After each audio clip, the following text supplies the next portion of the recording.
everyone! Magandang araw sa inyong lahat. Ako si Gabriel Valerie A. Asetre.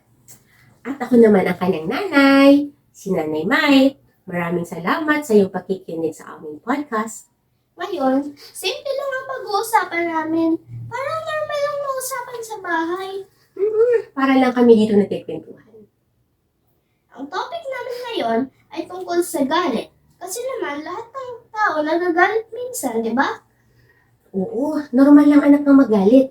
Kahit yung mga bata, o matanda, mga estudyante, di ba?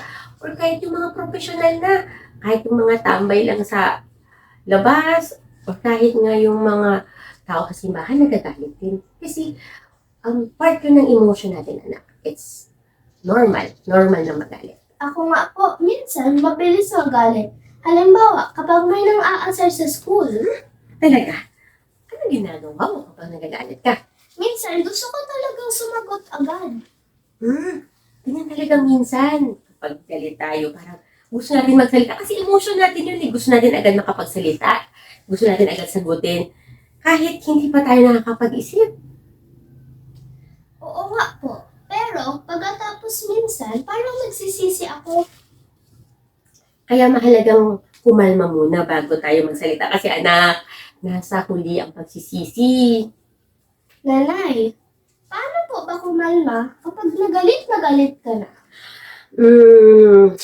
Sa tingin ko, isa sa pinakamadaling gawin ay huminga ng malalim. Parang inhale, exhale. Parang ganon? Huminga ka ng malalim, tapos dahan-dahan mong ilabas ang hininga mo. Minsan, pwede ka rin magbilang ng hanggang 10. Like 1, 2, 3, 4, 5, 6, 7, 8, 9, 10. Parang ganun. Pero syempre, yung medyo mabagal. Bagalan mo. At magbilang ka sa isip mo lang muna. Parang binigyan natin ng tayo ang sarili natin para kumalma. Tama anak, kasi kapag kalmado na tayo, mas malino na tayo makakapag-isip at medyo alam na natin kung paano natin siya sasagutin. Anay, napansin ko rin, kapag nagagalit ako sa kapatid ko, mas mabuti kung lumayo muna ako sa kanya. Magandang idea yun anak. Kasi kapag lumalayo ka muna sandali, mas mabilis ang kumakalma. Minsan, lumalabas lang ako ng kwarto o umuupo sa ibang lugar kaysa yung nandoon siya. Okay yun. Pwede ka rin makinig ng music, maglakad-lakad, gumawa ng mga bagay na makapagpakalma sa iyo. Pwede ka lumabas, mag-bike, mag-skateboard, o mag-arts dito sa loob ng bahay, sa kwarto, or ituloy mo yung pagagansilyo mo. Kasi kapag sinagot mo pa yung kapatid mo, mag-away kayo, malamang tayong tatlo ang galit-galit nito. Anay, bakit po ba minsan mas nagagalit tayo sa mga tao mas malapit sa atin? Oo nga no. Siguro dahil mas komportable tayo sa kanila. Mas open tayo sa kanila ng mga gusto nating sabihin. Pero parang kahit ganun, kailangan pa rin natin mag-ingat sa mga salitang sasabihin natin sa kanila. Kasi syempre, kahit close tayo sa kanila, kahit magaan ang loob natin sa kanila, nasasaktan pa rin sila. May emotion pa rin sila.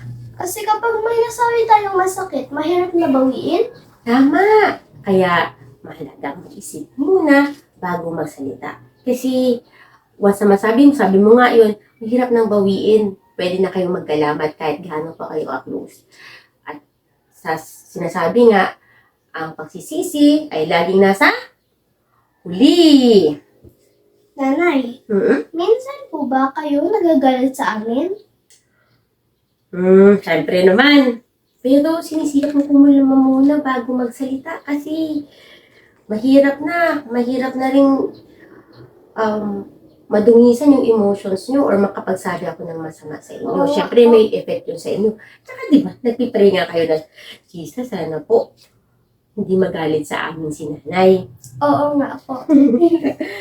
Pero, alam mo, mas madaling maayos ang problema kapag nag-uusap ng maayos. Oo nga po. Kapag kalmado ang lahat, mas madaling magkaintindihan. tama. Kaya, ang pakikinig sa isa't isa ay napakahalaga, napaka-importante nito kasi yun nga sinabi namin, once na masabi mo, wala nang bawian at ang pagsisisi ay lagi nasa huli. So, ibig sabihin, hindi naman masama magalit. Anak, hindi masama ang magalit. Normal ang magalit. Emosyon ang pagiging pero syempre, huwag naman laging galit. It's normal, pero hindi dapat lagi. At ang mahalaga, dapat kinokontrol mo yung emotions. Parang learning process din pala yun. Oo. Habang tumatanda tayo, mas natututo tayong kontrolin ang emosyon natin. Di ba? Ang galit emosyon yan. Pero, kung mapapansin mo, mas madaling magalit yung mga bata. Yung mga tulad nyo, pero sa inyong dalawa ni Seb, yung kapatid mo, mas madali siyang nagagalit kasi bata pa siya. Mas mahirap i-control pa ang kanyang emotions. Hindi niya pa ipakita ng maayos ang emotions niya. Kumbaga sa inyo, hindi pa mature yung emotions niyo compared sa mga matatanda. Kaya, mas mabilis kayong magalit. Ang dami ko pong natutunan sa usapan natin ngayon. Ay, salamat naman anak. At sana, kayo din mga nakikinig sa amin, may nakuha kayo kahit konti sa aming usapan ngayon. Tandaan natin, huminga ng malalim. Kumalma muna. At mag-isip bago magsalita.